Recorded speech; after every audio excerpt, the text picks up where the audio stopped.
We are live. We are direct with Leah Mason-Virgin, who is a skilled sales psychology consultant who leans into the facts that facts tell and stories sell. She is a big proponent on creating copy that converts. She is a conversion architect, and she has done projects working on things like Facebook ads, to emails, to landing pages, welcome pages, you name it, Leah is able to do it. From working with founders of tech companies and startups to working with coaches and consultants and everybody in between. Welcome to She Leads, She Sells, Leah Mason-Virgin. Welcome. Thank you, Jay, so much for having me today. This is such a privilege and an honor to just share this time with you and to encourage others to, build their businesses and lean into sales. Sales is, it's a scary thing for a lot of founders, right? It's scary to have those one-on-one conversations and to figure out how are you going to create copy that's going to convert and help people understand what you do and build your email list. So I am just really excited to be here and to share with your audience every bit of my knowledge to help them build a thriving 6, 7, 8-figure business if you Look at want. this, look at this. Limitless Leah here. Like, we're not talking about, sign a 5K client. We're talking about 7, 8-figure businesses. We thank you for your spirit of abundance. Tell me, first of all, what does sales mean to you and how do you sell to your clients? Oh my gosh, I love that, Jay. What a great question, because I think, sales has such a stigma in American culture. So I don't know where your audience is, wherever you are right America. now, maybe in America. All right. Well, in American culture, if I came up to you and said, "Hey, I'm in sales," people would be like, "Ugh." But here's the thing, sales is the heart of every single business. And frankly, mamas, you're in the sales business too. And I'm a mother of 3 young kiddos. I've been married for 26 years. I am a Wow. former nurse who is now, of course, like I said, been in the online space for 7 years as a copywriter and as a marketing consultant. And if you had told me 7 years ago, hey, the number one thing you're going to have to do is sales to build your business, I would have run screaming in the opposite direction.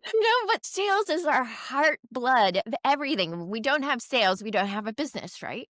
And so for me, I started to really dial into the fact that when I am intentional about really trying to help somebody, and sales feels good, right? That's what we have to come with, the intention of I'm here to help you, and this is how I can help you. And together, we're going to help each other, right? And so I started to really navigate the journey of embracing sales. How do I do that in a way that feels good to me, right? As a woman who didn't have a master's in business, who didn't have, that like what a masculine go and just grab them energy, right? Um, and so it just really evolved over the years of how can I reach out to people, um, how can I make them feel seen, right? Like when I'm reaching out in my sales conversations, I want to show them that I've seen them, they've seen their passion and their love for what they're doing. And then I want to come alongside of them and show them how I can relieve their stress, help them grow. Because that's at the end of the day, what's the most stressful thing? Worrying about getting more clients and having your revenue and being able to pay your team and being able to also take care of your family. Now that makes sense. I like the way you framed that. I mean, I'm one that talks about the whole element of sales simply being spiritual and the energetic elements of sales. And I think reading this book, Energy Leadership, helped me to really lean into the 4 different energies I speak about in sales. Fearful Fiona energy, being in fear, serving Susie while you're doing, but you're undercharging typically, to joyful Juliet. And joyful Juliet energy means you're aligned, right? Because you love it. You're not just doing AI because AI is making money. And the top level is limitless Leah, where there's all the resources, all the joint venture partners, all the 8-figure startups to work with, all of the possibilities and things like that. Yeah. Oh my God, I love that, Jay, because it's true. I think when we're new to business building, we do start typically, especially women, we do tend to start with that, fearful mindset. And like you said, it's spiritual, it's energetic.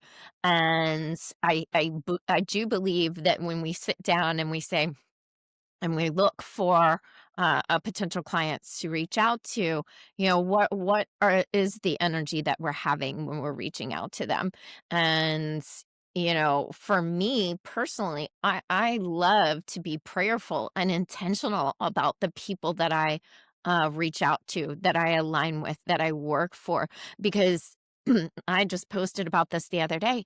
I get those God whisper ideas for my clients whenever I'm exercising. So whether I'm running on my treadmill, running outside, or on my rebounder, I'm praying and thinking about my clients and how can I serve them and how can I show up in the online space and show that energy like you were just speaking of. What can I do to serve? What can I do to help those that aren't yet ready to invest in my services? Now that makes complete sense. Who do you like to serve? Because, I've been doing my research and you're able to help anybody with anything. Like you're very skilled at what you do.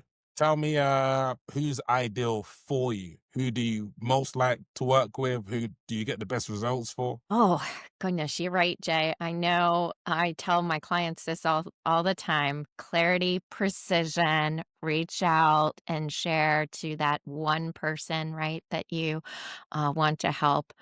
And I just find that founders that have a deep passion for what they're building, it's so easy to work with them. They tend to feel called to what they are doing, Hmm. whether it's a product or a service. When they have that passion, I'm able to write amazing copy for them.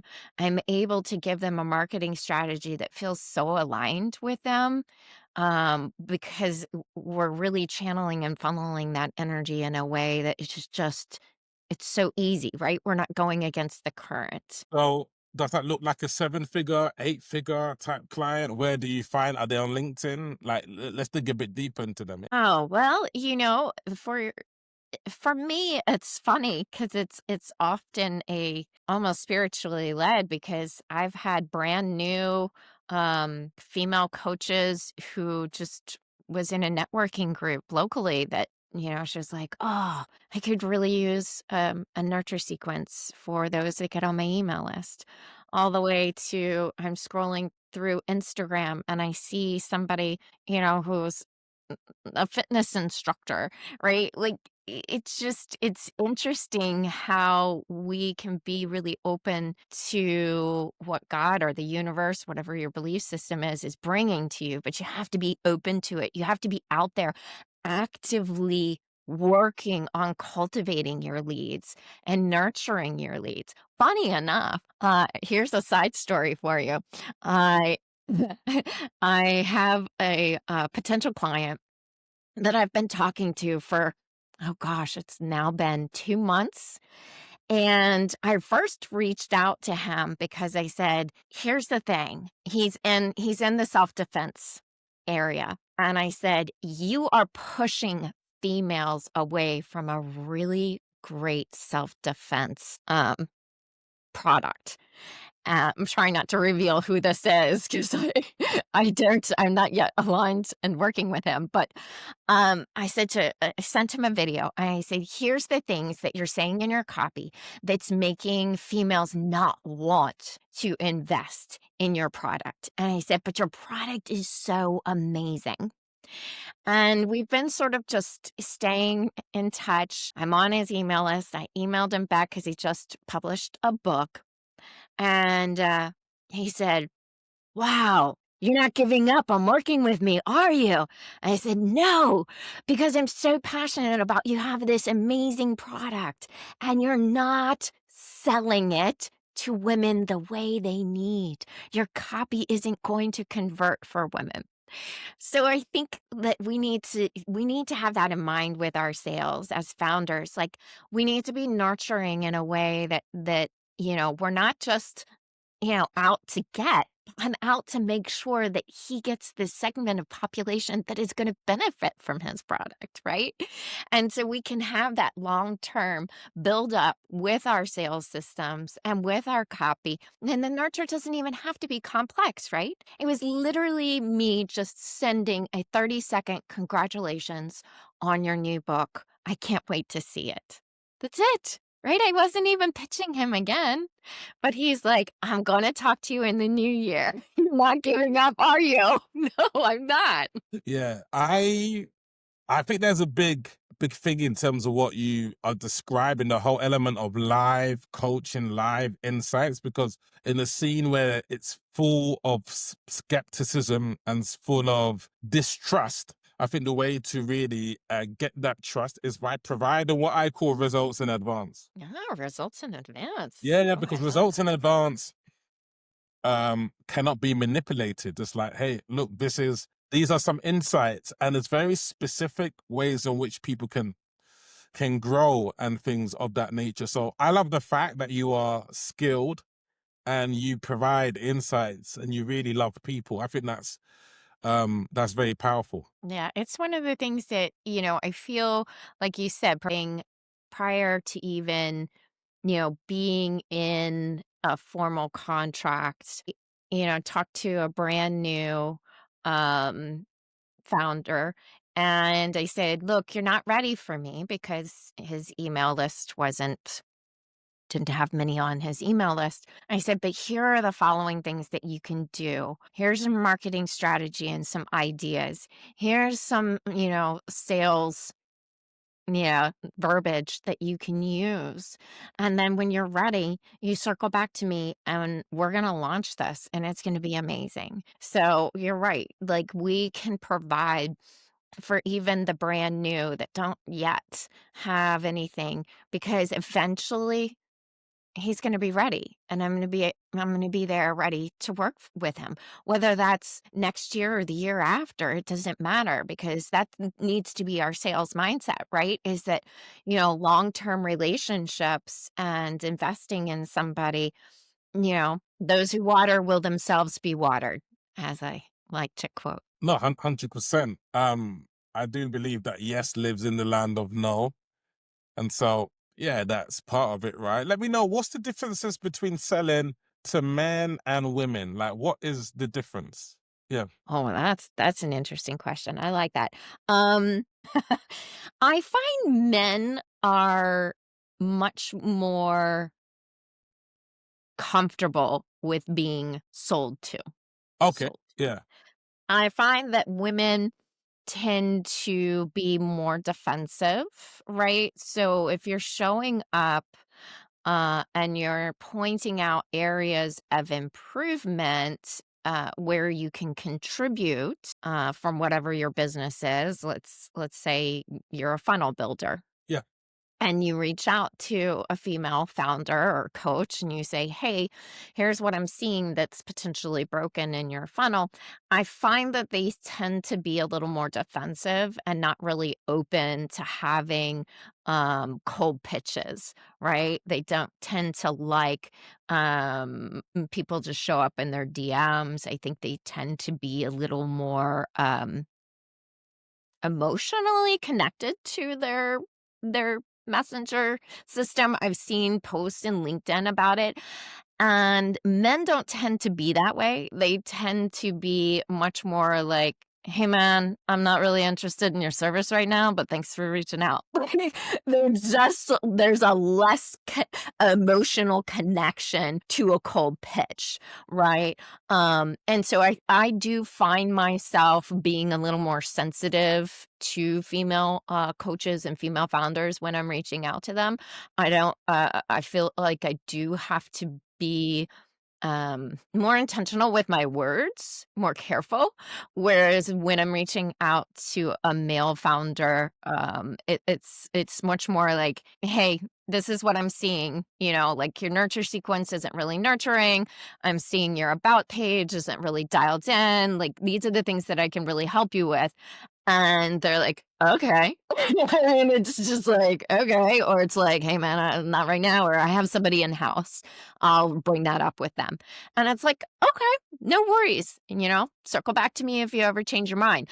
There doesn't seem to be that intense emotional friction that I find from female founders, and it just is what it is. Like, I think, uh I do find that's more with younger, and I mean younger as in they just started their business within the last few years, whereas, like, female founders who have been in the online space and who have really built up their business, it doesn't bother them as much because they're much more, Yeah. mature in their Yeah. business. Yeah. I guess what I found is the energy that you put into. So if the energy seems like copy and paste, you're going to be in trouble. Where if the energy seems like, hey, love your article on X, Y, and Z, actually, I've got some ideas of how you can attract more of your tribe with this copy.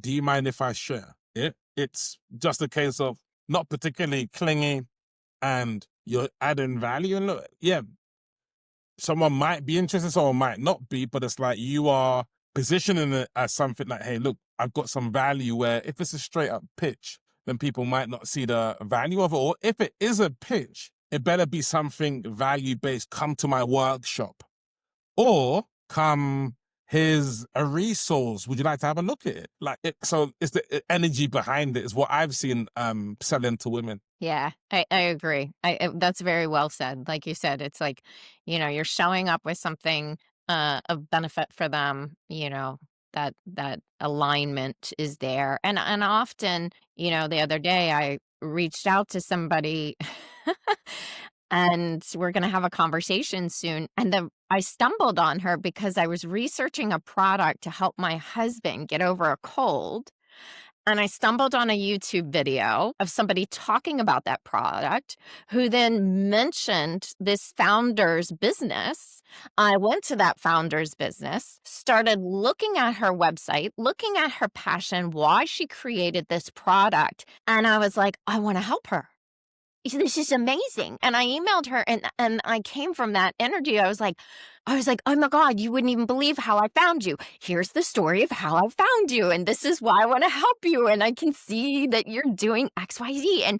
And she was like, "Oh, I would just love to talk to you. Let's do it, Yeah, after Christmas, of course." But yeah, of course. I mean, because I think yeah. if 95% of people are sending direct pictures, and you're in the 5% saying, there's a couple of ideas that I thought, let's connect for, let me give you a Loom audit. Like, it's something value based. If you're in that 5%, then you're going to stand out from the 95% of people who are just direct pictures and stuff. Yeah. And I agree. Video is so important, and I think you're right. We can't understate how important video is. So if you go to my portfolio right now, you're going to see there's a welcome video right there in my portfolio. And when I reach out to people, I almost always include a Loom video. And I believe that you can feel and see somebody's energy and feel whether or not you're aligned to get on a 100%. call with them. And it just shows the intention, because it's not just a static general video. When I'm reaching out, I'm looking at this founder's website, I'm looking at their products or their services, and I'm pointing out areas that they could grow in. We're getting ready to go into 2026. Every 100%. single founder right now is thinking, what's my launch plan for 2026? What's my growth plan? How am I going to 100%. sustainably grow without added stress? Well, if you're in a major growth phase, you're going to have to outsource certain things, most especially the content that's going to convert your audience. Beautifully said. And, Okay. this is why I think by sticking into the whole element, going deep into your zones of genius means that you can hire experts like yourself to help people to scale in that regard. What's the big plan for you 2026? What would you like to achieve? Oh, amazing, Jay. What a great question. Um, I I do have my monetary goal, just like every founder. Um, and for me, I want to build out my own website. So for all of you who do want to contact me, you'll have to reach me on LinkedIn or my Instagram page. So yes, website build out is coming in 2026, and just helping more clients. Like I said, I have a client right now who is going to go live in March, and he is my almost my entire focus. It's such an amazing, amazing product. So, yeah, how about you, Jay? What's your growth goal in Great 2026? question. I guess it's to amplify what is working. So maybe using ads. So I'm connecting with some people that have scaled people to 7 figures, 8 figures using ads to invite people to a workshop. That's my zone of genius. I spent 10 years in the classroom, and I think what I'm helping people do right now is teach insights to create identity shifts that sign clients rather than the rabbit hole of information, posting information, but creating insights. Because according to the book, The Challenger Sale, the number one reason why people buy B2B and also B2C as well is unique insights that activate rather than generic, hey, I'm going to help you with your limiting beliefs. The stuff like it's real expert, which is why it's a good idea to lean into your expertise and stuff like that. So yeah. Absolutely. People are drawn to systems. It feels emotionally good, right? Sales psychology, we know people buy based on emotion and they justify with logic. Um, And so, yeah, we do have to lean into what does the human brain crave, right? It's, Mm. the future identity. How do they get that? A novel, new, revolutionary system. You are spot on, Jay. You got this. I'm excited for you. No, 100%. Let them know who you want to connect with and how they can get in touch. Well, you can find me on LinkedIn at Leah Mason-Virgin. There is no other Leah Mason-Virgin. Yes, yes. Yeah, that's it. I know that when I was doing my research on you in terms of Facebook, there's the only one. Yeah, There's only. only one. Yeah, amazing. Yeah, because I bet there's a whole host of Leah Masons out there, right? But no Mason virgins. That's right. I Yeah. often tell people, at networking events, I'm like, all you have to do is type in the last name Mason-Virgin. And it's like, there's only one Leah. Yep. 100%. Yeah, but that's it. You have to lean into the angle, right? And if the name makes you memorable, then you take it, right? It does make me memorable. It's I love it. My sister-in-law teased me 26 years ago when I married my husband. She's like, "Oh, now you become a virgin." And I said, "Right, I do, and no one will ever forget me when I introduce myself." Yeah, that's it. Like a virgin. Okay.